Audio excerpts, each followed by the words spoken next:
আক্রমণ এবং অবশ্যই পদাঘাত নিয়েও কাব্য তো দেখছি, দুপক্ষেরই দেখছি।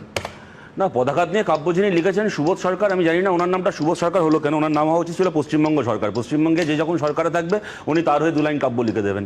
কিন্তু আমি বলছি সুমনদা, তোমাদের আর্কাইভ থেকে দেখাচ্ছই যখন, ওম প্রকাশ মিশ্রর ধাক্কা খাওয়া দিয়ে শুরু হচ্ছে কেন? তাহলে আরও আগে থেকে শুরু হোক, রায়গঞ্জ সুরেন্দ্রনাথ কলেজের প্রিন্সিপালের মার খাওয়া দিয়ে শুরু হোক, এবং তখন ফুটেজ বার করে দেখা হোক এই সুমন বন্দ্যোপাধ্যায় এবিপি স্টুডিওয়ে বসে তখন ঘটনাটাকে নিয়ে কি বলেছিলেন। তখন সমর্থন করেননি ছাত্রদের সাথে শিক্ষকের মার খাওয়াকে, আর মুখ্যমন্ত্রী তখন স্বামী বিবেকানন্দকে কোট করে বলেননি এটা ওদের রাইট টু ব্লান্ডার, ওদের কাছ থেকে শিখতে হবে এখন শিক্ষকের সম্মান। আরও পিছিয়ে যাও, এই মুখ্যমন্ত্রীকে মুখ্যমন্ত্রী করার জন্য 2010 সালের 5ই সেপ্টেম্বর আনন্দবাজার পত্রিকার প্রথম পাতায় এত বড় ছবি বেরিয়েছিল, দিবাকর মাহাতো, তিনি একজন শিক্ষক, মাওবাদীদের হাতে খুন হয়ে পড়ে আছেন, হাতে একটা কলম ধরা রয়েছে। ওই দিবাকর মাহাতোর কলম ধরা হাত দিয়ে আলোচনা শুরু হোক, ওম প্রকাশ মিশ্র হাত ধাক্কা দিয়ে শুরু হবে কেন? আর আমি আজকের আলোচনায় আসছি সুমনদা, আপনি বললেন মেদিনীপুরের যারা ডিআই অফিসে যারা বিক্ষোভ দেখাতে গেছে তারা কেন আমরা যোগ্য সেই প্ল্যাকার্ড ডিআই এর হাতে ধরিয়ে দিয়েছে, ডিআইএস এর হাতে ধরিয়ে দিয়েছে। আর আপনি মশাই আগের দিন নেতাজি ইন্ডোর স্টেডিয়ামে আমরা যোগ্য প্ল্যাকার্ড নিয়ে বসছিলেন কেন দাদা? আপনি কি আপনার চাকরি গেছে? নেতাজি ইন্ডোর স্টেডিয়ামে তো আপনার ছবি বেরিয়েছিল ফেসবুকে, আমি দেখাচ্ছি, এক্ষুনি আপনাকে দেখাচ্ছি, ছবি দেখাচ্ছি, ভিডিও দেখাচ্ছি। আমি এই কারণে বলছি, হ্যাঁ আমি এই কারণে বলছি, এক সেকেন্ড ভাই, এক মিনিট, সময়টা আপনি কি করতে গেছিলেন নেতাজি ইন্ডোরে? সভা তো ছিল যারা চাকরি হারিয়েছে তাদের জন্য। আচ্ছা, এক্স্যাক্টলি, ভেরি গুড। আপনার বলার সময়, আপনার বলার মাঝখানে থামিয়ে দিয়ে আমি সহানুভূতি দেখাইনি, এরপর থেকে দেখাবো কিন্তু এরা বলে। কেমন সহানুভূতি না আপনার?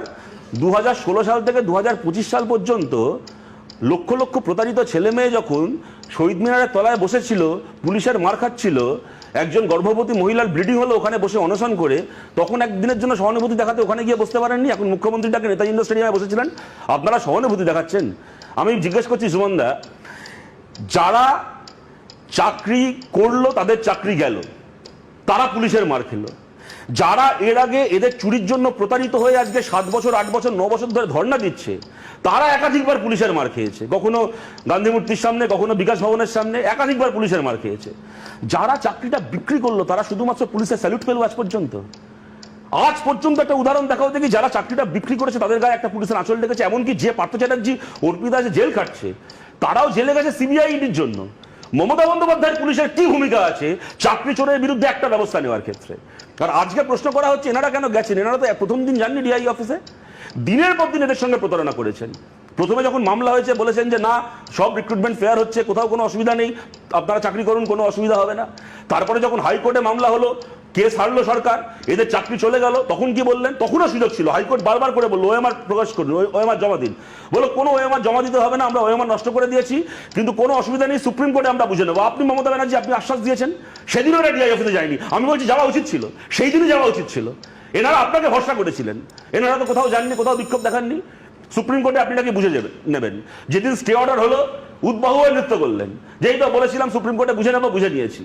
আজকে সুপ্রিম কোর্টের রায়টা গেল, সুপ্রিম কোর্ট বারবার করে আপনাদের কাছে ওএমআর চাইলো, দিলেন না।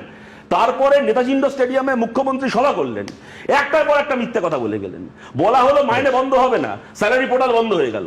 তারপরে এরা যাচ্ছে এবং এত বড় তঞ্চকতা, এনাদেরই অভিযোগ, এবং এত বড় তঞ্চকতা আমি আপনাদেরকে বলছি। আগের দিনে কথাটা হয়েছে এখানে, হাইকোর্ট রায়টা দেওয়ার পরে, হাইকোর্ট রায়টা দেওয়ার পরে এই যে সরকার বলছে আমরা সুপ্রিম কোর্টে অ্যাপিল করেছি, অ্যাপিলটা কি নিয়ে করেছে?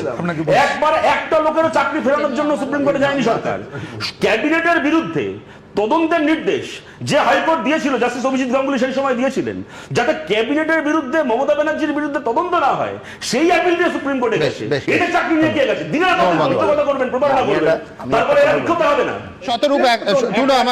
সুপারনিউমারিক পোস্ট নিয়ে সুপ্রিম কোর্ট রায় দেয়নি, যেহেতু সবকটা পোস্টই বাতিল হয়ে গেছে, অতএব আলাদা করে সুপারনিউমারিক পোস্ট নিয়ে তদন্ত করার দরকার নেই, এটা বলেছেন। তবে সুমনদা একটা কথা আপনাকে বলছি, সুপারনিউমারি পোস্ট নিয়ে এই যে সিবিআই তদন্তের যে নির্দেশ দেওয়া হয়েছিল সেটা খারিজ হয়েছে।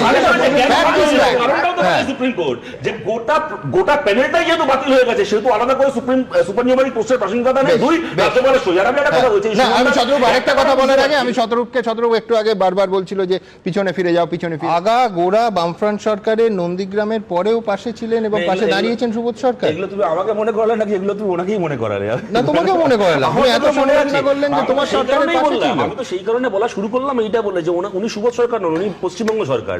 যখন যে পশ্চিমবাংলা সরকারে থাকবে উনি তার আগে কথা বলে দেবেন। এর আগে বুদ্ধদেব ভট্টাচার্য রয়ে যা বলতেন, এখন মমতা বন্দ্যোপাধ্যায় মুখ্যমন্ত্রী উনি তাই বলেন।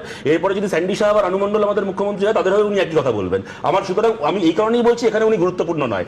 আমি যে কথাটা বলছি সুবন্ধা, তা হচ্ছে শিক্ষক নিগ্রহ নিয়ে যদি আমাদের আলোচনা করতে হয়, তাহলে রায়গঞ্জ কলেজের প্রিন্সিপালকে মারার পরে স্বয়ং রাজ্যের মুখ্যমন্ত্রী যদি স্বামী বিবেকানন্দ কোট করে প্রিন্সিপালের মারাটাকে জাস্টিফাই করেন। আমি তোমার একটা উদাহরণ দিচ্ছি, কলকাতায় তপন দাশগুপ্ত কাউন্সিলর তৃণমূলের, ঘটনাচক্রে যাদবপুর ইউনিভার্সিটির সঙ্গেই যে স্কুলটা, সেই স্কুলের হেডমাস্টারকে কানের গোড়ায় চড় মারলেন। তোমরা এবিপি দেখেছো, সমস্ত মিডিয়া দেখিয়েছে। সেই তপন দাশগুপ্ত বছরের পর বছর তৃণমূলের প্রার্থী হন, কাউন্সিলর, আজ অব্দি তিনি কাউন্সিলর। সুতরাং এনাদের কাছ থেকে শিখতে হবে শিক্ষকের সম্মান।